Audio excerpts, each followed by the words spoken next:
Assalamualaikum warahmatullahi wabarakatuh. Halo, selamat siang pemirsa, apa kabar Anda hari ini? Senang sekali saya Ana Tealita dan juga rekan saya Celia Alexandra kembali menemani Anda untuk menyajikan sejumlah informasi. Celia, apa kabar? Kabar baik tentu saja. Ana, apa kabar hari ini? Baik sekali, karena kita nanti mungkin tidak akan terlihat bersama lagi di dalam beberapa waktu ke depan. Tapi nanti kita akan masih di TV One. Masih di TV One.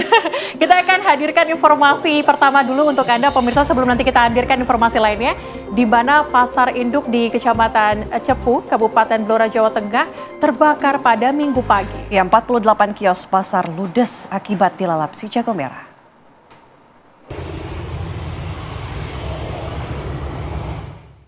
Sebuah rekaman video amatir memperlihatkan saat terjadinya kebakaran pasar induk Cepu yang berada persis di belakang Terminal Cepu, Kabupaten Blora, Jawa Tengah. Kobaran api dengan cepat melahap seluruh bagian kios pasar beserta isinya.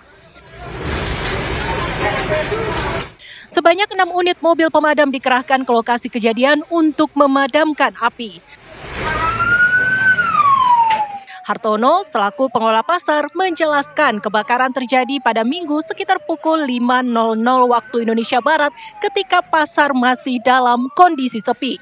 Diduga kebakaran dipicu konsleting arus listrik, setidaknya ada 48 kios pasar ludes akibat dilalap si jago merah. Tidak ada korban jiwa dalam peristiwa tersebut, namun kerugian diperkirakan mencapai miliaran rupiah. Jadi kejadian terjadi pukul 5. Penyebabnya apa nih, Mas? Di penyebab kemungkinan listrik. Dari listrik. Salah satu los terjadi konsleting listrik. Pak, ada berapa kios ini kira-kira yang kebakar? Ada 48 titik.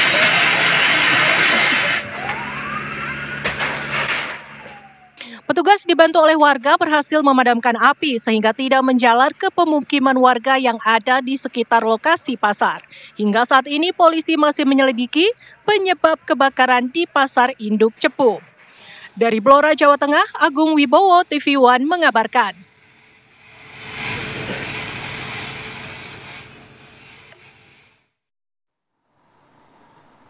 Pemirsa, viral rekaman video yang menunjukkan seorang pria diduga hendak membalak pengemudi mobil di Jalan Talaga Bodas, Kecamatan Lengkong, Kota Bandung, dan ini viral di media sosial. Seorang pria mengetuk-ngetuk kaca mobil korban di pinggir jalan. Jangan, udah maju.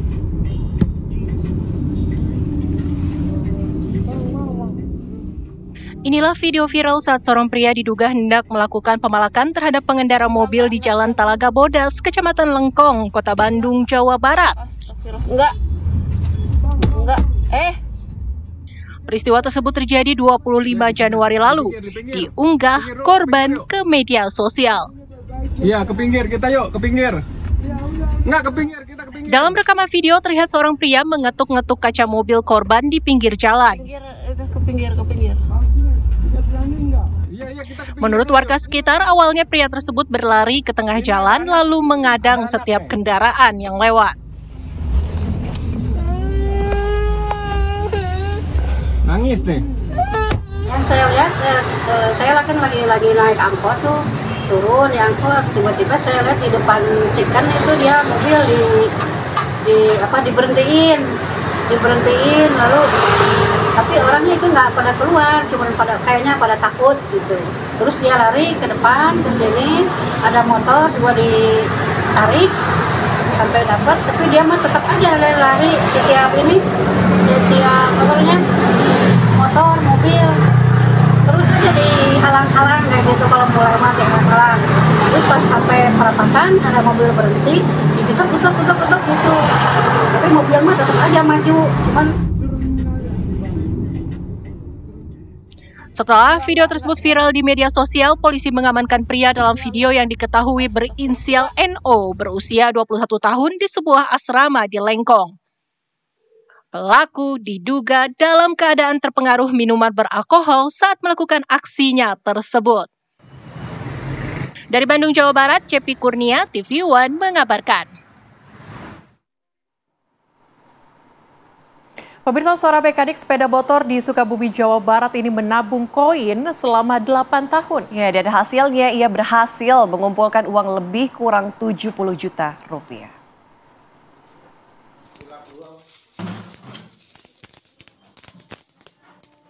Benar kata orang dulu, rajin menabung pangkal kaya. Itu dibuktikan Sadikin, warga kampung Simpang, Desa Cikangkung, Ciracap, Sukabumi. 8 tahun menabung dalam drum bekas oil, mekanik sepeda motor ini kewalahan saat membongkar celengan istimewanya.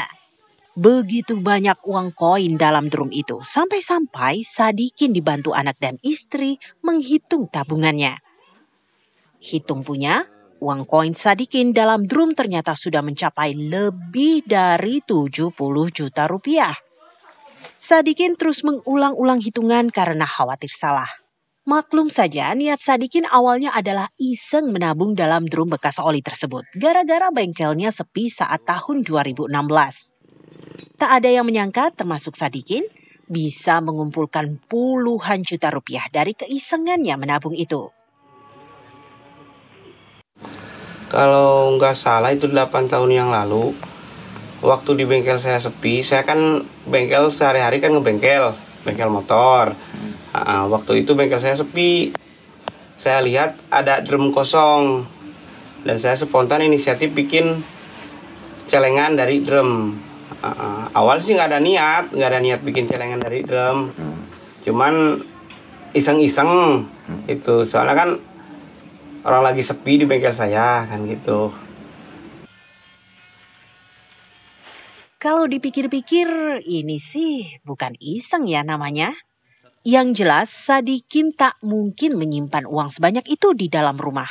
Ia pun sudah mengemas koin-koin tabungannya dengan rapih untuk disetorkan ke bank. Dari Sukabumi, Jawa Barat, Rizky Gustana, TV One mengabarkan. Kami ajak Anda beralih ke informasi lainnya, pemirsa. Jenazah almarhum Oshima Yukari, korban kebakaran glodok, tiba di rumah duka di kampung halamannya di Kendal, Jawa Tengah.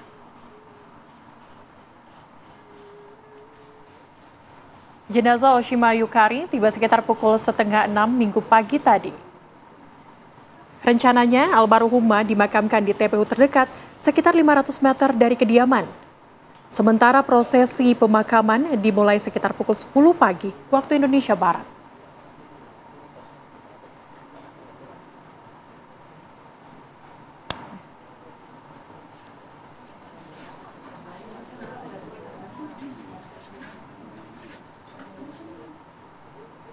Ya pemirsa, reporter TV One kami yakni Zinedine Duhan berhasil berkesempatan untuk mewawancara secara eksklusif Ibunda Oshima Yukari, Ima Susanti yang baru saja tiba dari Hong Kong. Berikut wawancaranya untuk Anda.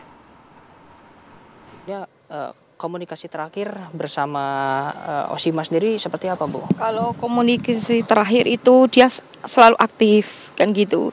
Dia sekedar tanya kabar, ngobrol-ngobrol. Dia ingin terbang dan landing pun dia selalu pamit gitu.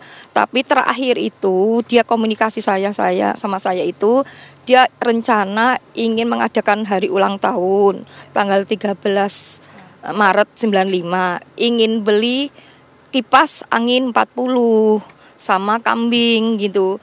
Mau disembelih dibagikan tetangga, dimasak dibagikan tetangga gitu. Tadi sempat disebutkan bahwa memang Oshima sempat meminta dibelikan kipas angin dan 40. Juga 40 dan juga kambing. Apakah ini sudah terwujud? Apakah memang sudah dibelikan atau seperti itu? Sudah disembelih kemarin. Sudah disembelih kemarin, sudah dibagi-bagikan di tetangga sana. Kalau nggak salah hari apa ya? Hari apa itu? Rabu ya, saya nggak tahu gitu, lupa ya gitu kan. Karena saya pikir, siapa tahu ini kambingnya saya sembelih sama kipasnya dibagikan orang, siapa tahu ada jawaban mukjizat. Ingin anak saya cepat ketemu dengan selamat, kan gitu, Bang. Ini kan Ibu baru pulang dari Hong Kong ke Indonesia. Nah, itu untuk pertemuan terakhir sendiri sebetulnya bersama Oshima ini berapa lama? Ketemu terakhir itu tahun 2017, kalau nggak salah bulan 4 ya, gitu. Karena kan namanya TKW itu kan terikat sama kontrak 2 tahun sekali. Jadi kalau setiap 2 tahun itu pasti saya pulang, entah itu 2 minggu, 3 minggu atau 1 bulan. terakhir itu 2017 itu dia jemput saya di Bandara 1, habis itu cuma 1 jam, dia bilang, "Bu, Mbak Ima mau terbang." Jadi dia jemput aku pakai pakaian seragam. Saya pergi dari rumah itu tahun 2006. Kan gitu 2006 sampai sekarang. Usia Oshima pada saat pergi itu berapa tahun? Masih SD saya titipkan sama tantenya gitu. Lah saya kan sudah cerai sama suami saya yang Pak Edi Sunarsono itu kan. Nah tapi dia menikah lagi kan gitu, dan hubungan kami baik-baik saja. Nggak ada kenangan apa sih Bu yang paling diingat oleh Ibu sendiri pada saat Oshima kecil seperti itu, saat masih bersama-sama? Dia itu anaknya kan pinter ya. Kalau ada orang sedih gitu dia selalu membuat ibunya bahagia gitu. Dan dari kecil memang dia itu punya prestasi. Itu kan dia dari jadi model dan pinter anaknya memang kan gitu. Dan orangnya itu senang berbagi. Kalau dia punya uang atau jajan gitu dibagikan teman-temannya gitu dari kecil. Dan di rumah pun banyak kan pialanya itu di rumah saya. Karena memang dia punya prestasi, pinter itu anaknya, sopan gitu. Kalau teman kan saya nggak begitu apal ya gitu kan, karena memang jaraknya jauh dan dia kan sudah dewasa. Jadi aku nggak harus tanya kamu temennya siapa tidak. Yang penting saya terlalu jaga diri baik-baik, jaga kehormatan. Katanya kamu ingin jadi wanita sukses. Besok katanya kalau ibu sudah tua, ibu pulang ke kampung, kamu yang jagain ibu, yang merawat kan gitu. Ya bu gitu. Makanya cari baik-baik teman-teman ya Bu baik. Tapi aku lihat temannya baik-baik. Yang pramugari itu sering menyapa saya, sering ibu gitu, baik gitu. Kan Oshima sendiri ditemukan bersama. Pemirsa, upaya perbaikan ini terus dilakukan pasca terjadinya longsor di jalur kereta api kilometer 32 di Desa Papanrejo, Kecamatan Gubuk, Kabupaten Grobogan. Akibat longsornya jalur rel kereta api, PT KAI melakukan rekayasa pola operasi memutar. Mengingat saat ini, KAI menghadapi puncak lonjakan penumpang libur panjang. Sebelumnya pemirsa, tergerus luapan Sungai Tuntang pada Jumat malam, material penyangga jalur rel hanyut terbawa air sehingga mengakibatkan kondisi rel menggantung dan tidak memungkinkan untuk dilewati.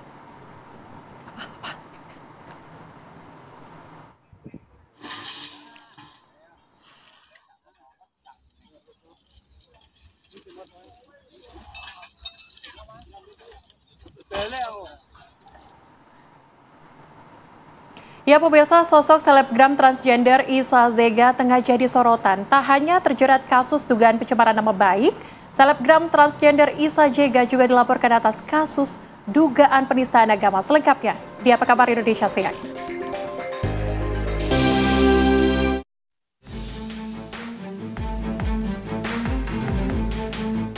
Sosok Isa Zega di media sosial Indonesia dahulu dikenal sebagai manajer Lucita Luna. Belakangan, setelah memisahkan diri dari manajemen Lucita Luna, Isa Zega kemudian dikenal sebagai konten kreator serta selebgram dan menjuluki dirinya sebagai Mami Online. Sosok transgender ini belakangan menjadi sorotan lantaran menjalankan ibadah umroh dengan mengenakan pakaian wanita, yakni berhijab dan mengenakan gamis. Yang oleh pelapornya, Isa Zega dianggap melakukan penistaan agama. Insyaallah tabarakallah, Mami bisa kesini lagi ya Allah. Kasih ya Allah. Allahumma labbaik Allahumma labbaik labbaik la syarika lak labbaik.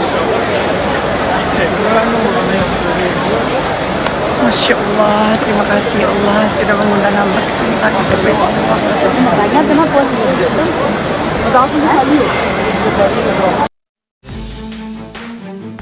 Aksi Isa Zega ini kemudian menuai protes. Bahkan ada kelompok masyarakat yang melakukan demo dan menuntut polisi mengusut tuntas kasus dugaan penistaan agama ini. Yang kemudian diduga kuat telah melakukan penodaan. KUHP soal penodaan agama di sana jelas dan terhadap agama. Ya wajib kemudian apa kawan-kawan? Kami hanya ingin kemudian mempertegas begini, Bapak Ibu Saudara-saudara. Namun selain dilaporkan kasus dugaan penistaan agama, Isa Zega sebenarnya juga tengah terjerat kasus pencemaran nama baik yang dilaporkan oleh Sandi Purnamasari, pengusaha produk perawatan kecantikan yang juga istri juragan 99. Pada Jumat 23 Januari lalu, Isa Zega kembali menjalani pemeriksaan di Mapolda Jawa Timur atas kasus pencemaran nama baik yang menjeratnya. Saat hendak menjalani pemeriksaan, Isa Zega terlibat pertengkaran dengan seorang konten kreator yang merekamnya. Mereka video ini salul katanya. Yang ku samperin, ayo. Ini loh, sabar. Iya, emang dia salul. Boleh. Tapi kau pidana aku. Kau pidana aku. Ya, bukan aku salul, tapi kau pidana aku. Hah? Kau dipanggil polisi nggak? Kau dipanggil nggak di sini? Saya lagi lewat. Dipanggil, Pak panggil Pak, saya nggak terima. Panggil Pak, panggil. Saya nggak terima, panggil dulu Pak, panggil. Biar aja nih ngelapor, kayak gitu. Pertengkaran yang kemudian menjadi viral ini seakan menambah warna dari kasus pencemaran nama baik yang tengah dihadapinya. Isa Zega saat ini tengah menjalani penahanan di Mapolda Jawa Timur. Padahal polisi sempat melakukan restoratif justice pada pihak pelapor dan telapor. Bagaimana kemudian pihak kepolisian akan menangani kasus pencemaran nama baik ini? Apa pertimbangan pihak kepolisian menempatkan Isa Zega di ruang tahanan wanita? Akankah kasus penistaan agama bisa dilanjutkan saat terlapor tengah menjalani penahanan atas kasus lain? Tim TV One mengabarkan.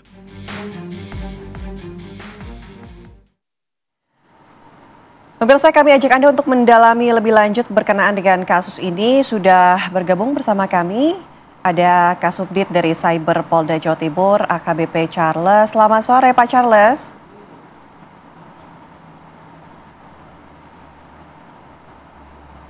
Oke. Pak Charles?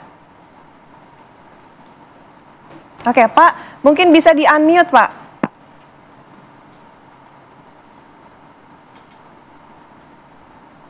Pak Charles bisa mendengar kami?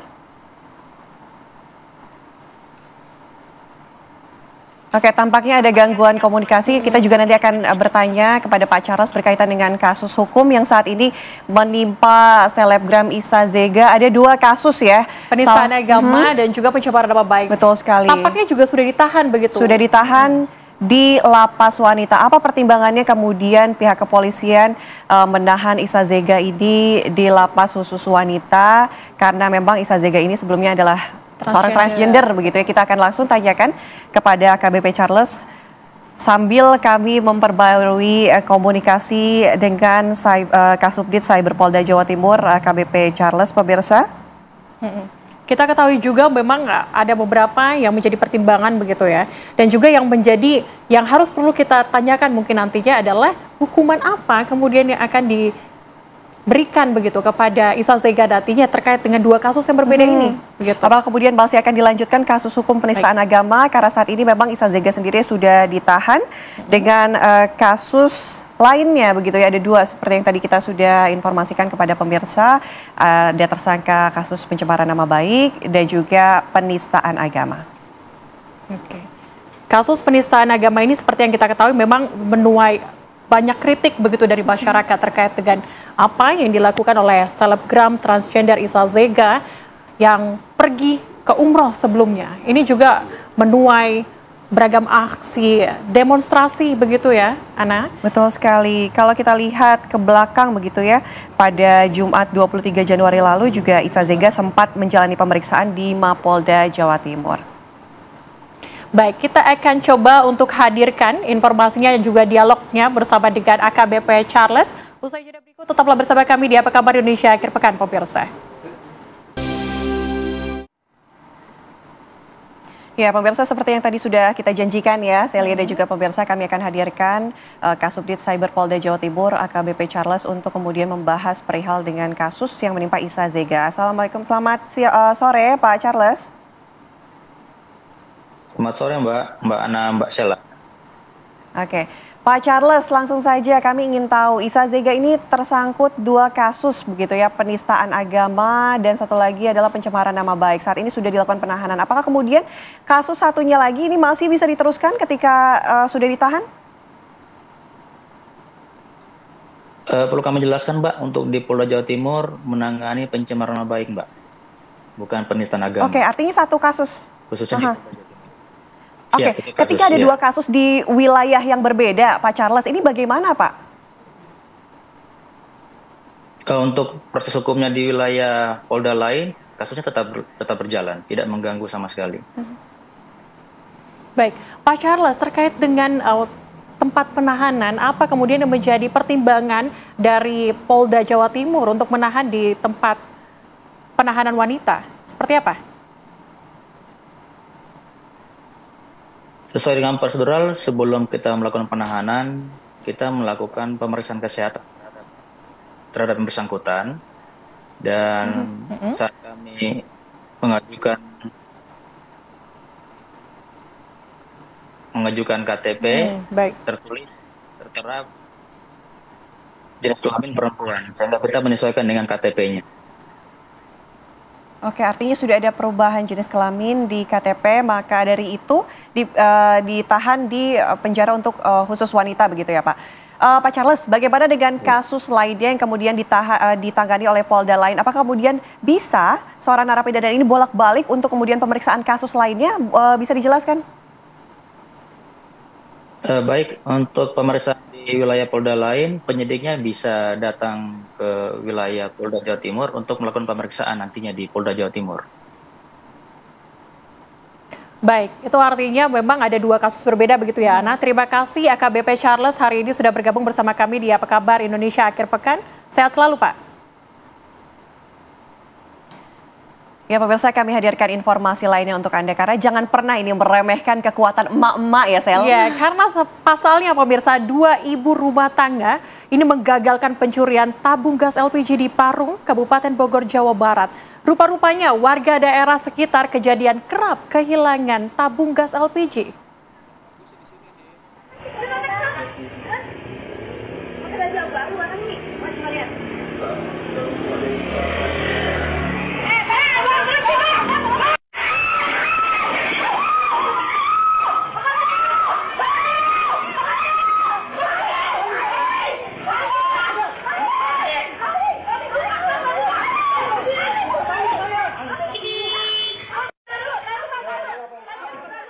Pencuri tabung gas LPG ini terlalu sering meremehkan emak-emak sampai-sampai ia tak sadar sedang berhadapan dengan emak-emak super yang kesal karena si pencuri sudah mencuri tabung gas LPG 3 kg dari warung ibunya. Saat itu Ismawati mendapat telepon dari sang adik yang menjaga warung ibunya. Di saat yang sama sang ibu mengantarkan anak Ismawati ke rumah Ismawati. Ismawati yang melakukan panggilan telepon dengan sang adik tidak memutus panggilan melalui ponsel tersebut. Saat itulah si pencuri ngebut dan melintas di depan Ismawati dan sang ibu sambil menggondol 2 tabung gas LPG 3 kg.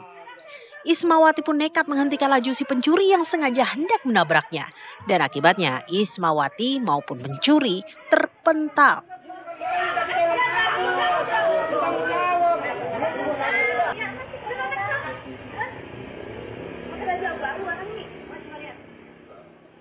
Namun Ismawati segera bangkit dan mencoba menghentikan si pencuri yang hendak mencoba kabur lagi. Teriakan Ismawati dan sang ibu mengundang tetangga sekitar yang segera menangkap si maling dan melakukan pertolongan pada Ismawati.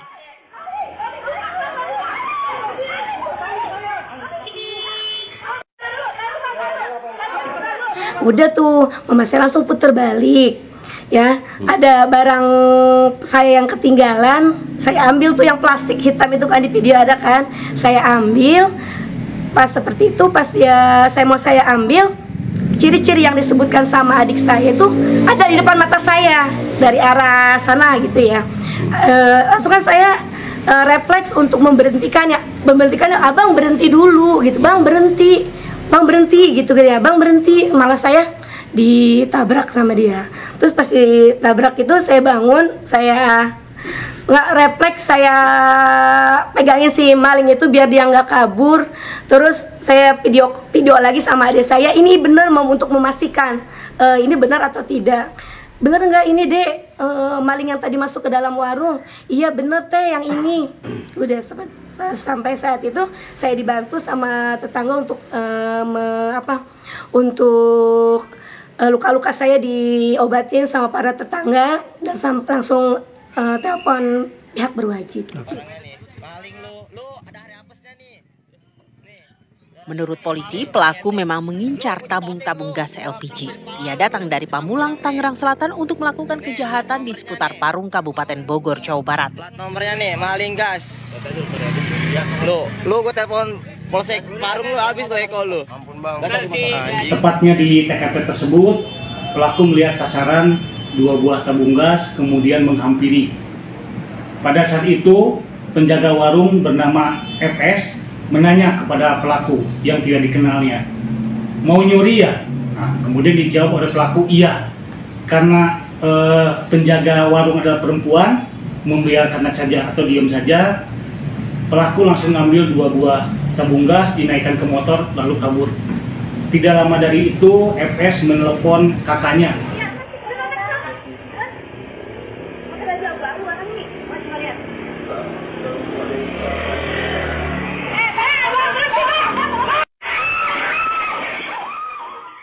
Si maling tabung gas kini diancam dengan pasal pencurian dengan kekerasan yang ancaman hukumannya 9 tahun penjara.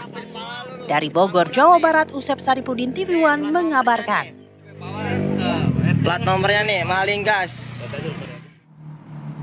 Ya, aksi dekat luar biasa bisa kita katakan kepada ibu-ibu tadi ya. Sekali, jangan lawan emak-emak harusnya. Super moment, langsung saja pemirsa kita akan ajak Anda untuk berdialog karena tampaknya kita sudah bersama dengan Ibu Ismawati saat ini yang biasa disebut juga Ranger kuning. Bajunya kuning soalnya saat itu. Selamat sore, Bu Ismawati. Selamat sore, Mbak. Oke, Bu Ismawati boleh cerita dong bagaimana kejadiannya saat itu? Silakan, Bu. Oh, ya, oke, baik, Mbak. Jadi pada saat itu saya menerima telepon dari adik saya bahwa warung saya kemalingan. Ya, jadi pada saat itu memang posisinya orang tua saya sedang ke rumah saya mengantar anak saya. Jadi sesampai orang tua saya nyampe ke gerbang, sampai ke gerbang sini saya langsung sigap, warung kemalingan. Dan adik saya pun sudah menjelaskan ciri-cirinya kepada saya. Setelah itu orang tua saya bergegas untuk cepat-cepat balik, dia putar balik ke sini sambil saya, terus ada barang saya yang ketinggalan, pepesan saya ketinggalan di orang tua saya berusaha untuk ngambil sambil di sini saya sambil bilang, warung kemalingan, malingnya memakai jaket warna abu-abu, membawa motor warna hitam, membawa tabung gas. Pas sampai di sini ya, saya belum sampai mengambil pepesan saya melihat dari arah 50 meter sesuai dengan ciri-ciri yang adik saya jelaskan. Saya mencoba memberhentikan. Abang berhenti bang, berhenti. Kata saya, abang berhenti. Tapi bukannya malah berhenti, si abang itu malah menabrak saya sampai saya terpental di sini. Saya terpental, saya bangun lagi, saya ingat maling, itu maling. Saya ingat, saya bergegas lagi menghampiri maling itu. Saya tarik saya mencoba menghalanginya karena memang si maling itu mau kabur, ya. Seperti itu, Mbak. Ibu Isma, warga banyak nih. Iya, Mbak. Ibu Isma, ada yang luka-luka nggak sih kemarin? Terus kenapa bisa timbul keberanian untuk sampai mencegat si maling itu?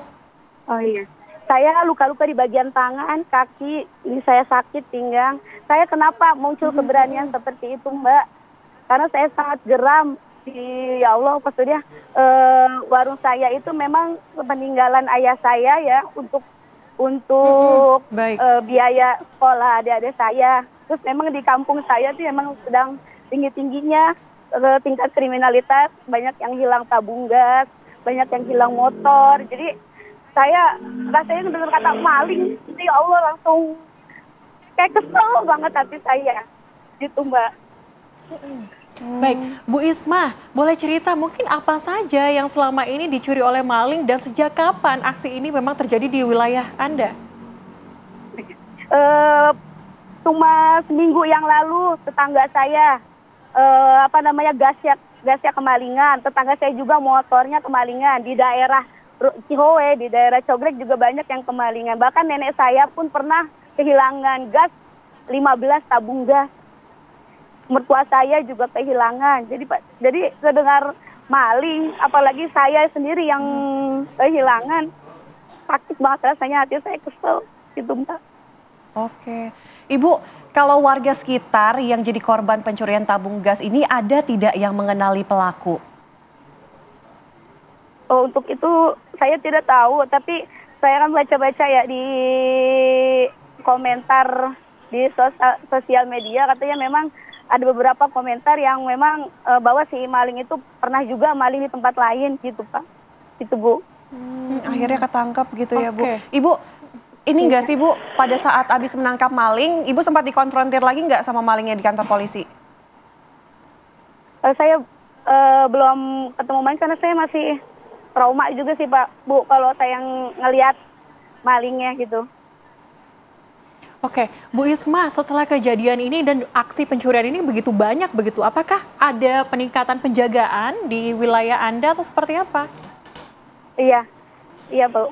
Ada, maksudnya sekarang kan lebih dijagain lagi tingkat keamanannya di wilayah saya. Bu Isma kan sempat tadi bilang kesel gitu ya, tapi nggak takut kalau sampai malingnya bawa senjata tajam, itu Ibu berpikir nggak ke sana? Saya pokoknya di pas saat itu saya berpikirnya bagaimana tuh si malingnya jangan kabur, karena memang si maling itu udah sempet kan dia mau ngambil motor lagi, makanya saya buru-buru menghalanginya gitu, buru-buru menarik-nariknya tuh sama orang tua saya biar jangan kabur, karena saya memang sudah sangat geram. Baik, ini luar biasa sekali aksi Ranger Kuning ini ya. Kalau nggak ada Ranger Kuning kayaknya aksi-aksi maling-maling di sana tuh tidak akan kapok. Ini mungkin bisa ditiru oleh maling-maling lain supaya tidak melakukan lagi, nanti jangan bisa macam-macam kejegal. Sama ibu-ibu gitu ya. Terima kasih Bu Isma. Sehat selalu, Bu.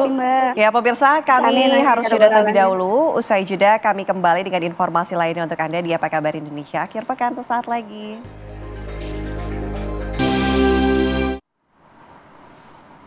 Masih bersama kami di Apa Kabar Indonesia akhir pekan, pemirsa.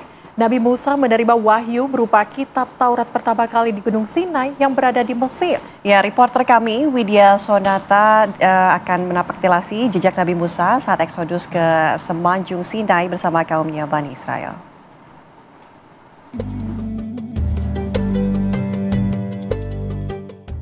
Setelah melewati perjalanan hampir 10 jam, akhirnya tim TV One berhasil tiba di Gunung Sinai yang terletak di Semenanjung Sinai, Mesir bagian Asia. Semenanjung Sinai tepatnya berada di perbatasan Mesir dan Israel. Untuk mencapai lokasi ini, penjagaan oleh militer Mesir sangat ketat. Disebutkan dalam Al-Quran, Gunung Sinai sebagai tempat Nabi Musa berbicara langsung dengan Allah Subhanahu wa Ta'ala dan menerima wahyu kitab Taurat. Nabi Musa menjadi satu-satunya nabi yang berdialog dengan Allah Subhanahu wa Ta'ala. Di tempat ini, Nabi Musa menetap bersama umatnya Bani Israel setelah eksodus dari Mesir usai terlepas dari kekuasaan Fir'aun.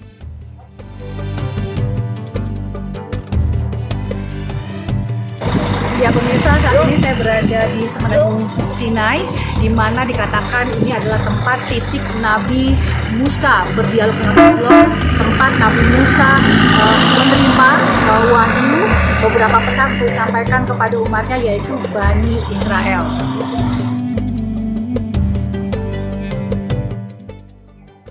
Di Gunung Sinai juga terdapat kisah sebuah patung sapi yang dikenal dengan lembu Samiri. Patung anak sapi dari emas tersebut disembah Bani Israel saat ditinggal pergi Nabi Musa ketika menerima wahyu dari Allah. Patung sapi itulah yang kemudian membuat Nabi Musa murka. Kisah Nabi Musa dengan kaumnya Bani Israel adalah salah satu perjalanan penuh makna dan bisa diteladani. Dari Semenanjung Sinai, Mesir, Widya Sonata, Dewi Cipani, TV One mengabarkan.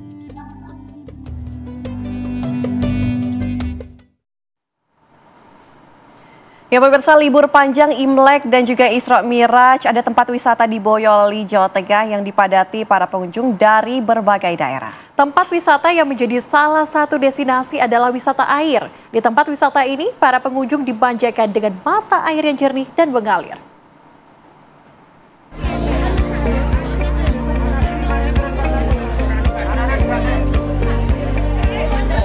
Minggu pagi, ribuan pengunjung dari berbagai daerah telah memadati pintu masuk objek wisata sumber mata air Panorama yang berada di Teras Boyolali, Jawa Tengah. Datangnya libur panjang, wisata air Panorama ini selalu menjadi destinasi favorit warga karena airnya jernih dan berasal dari sumber mata air atau umbul nepen. Tempat wisata dengan luas lebih dari 4 hektar ini menyediakan berbagai wahana seperti kolam renang, wahana menangkap ikan, terapi pancuran, berkuda, dan tempat makan atau gazebo yang berada di sungai.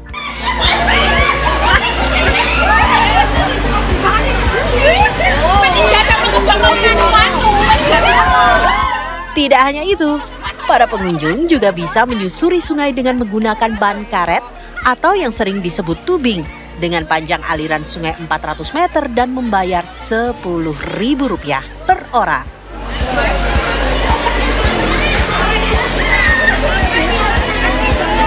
Untuk liburan panjang ini mudah-mudahan cerah dan mudah-mudahan nanti pengunjung banyak karena cukup panjang dari hari Minggu, Senin, Selasa, Rabu.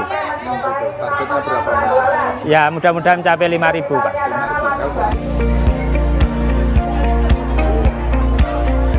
Wisata air Panorama buka dari pukul 7:30 waktu Indonesia Barat sampai pukul 17 waktu Indonesia Barat.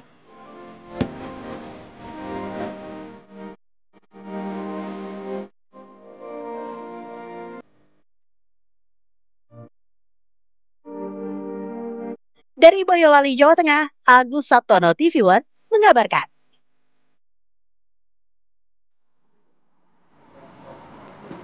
Ya pemirsa, kembali kami akan hadirkan untuk Anda salah satu destinasi yang cocok untuk mengisi waktu liburan Anda, khususnya bagi penggemar durian ini. Ya betul sekali, di Cilacap, Jawa Tengah ini dibuka kebun wisata durian pemirsa, di mana wisatawan bisa memetik sendiri buah durian yang sudah matang.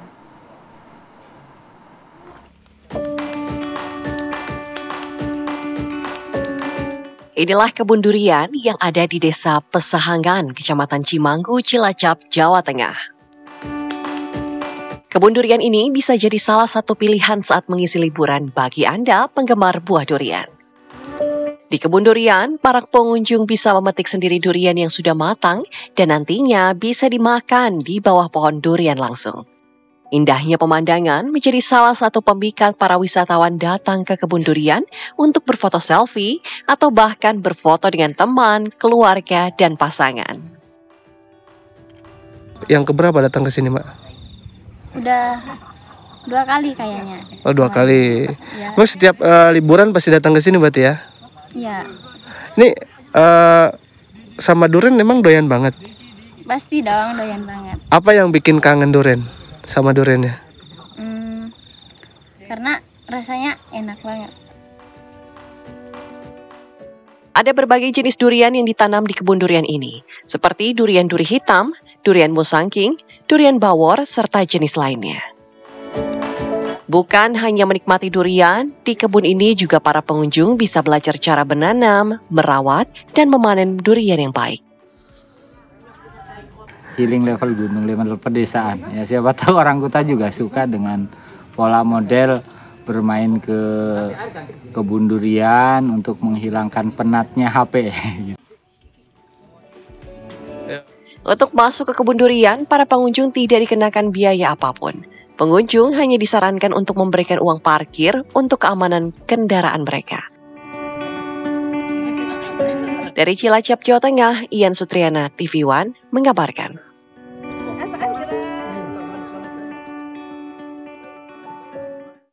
nikmat sekali rasanya makan durian begitu ya di tengah-tengah taman begitu bersama dengan teman. Iya, di atas gunung dengan pemandangan yang indah sekali. Ini mungkin bisa Wah. jadi salah satu wisata ya nanti next time. Oke, next time kita ke sana. Tapi informasi tadi pemirsa sekaligus menutup jumpa kita di Apa Kabar Indonesia akhir pekan. Saya Celia Alexandra. Dan saya Anatea Alita pamit undur diri. Terima kasih pemirsa. Sampai jumpa. Sampai jumpa.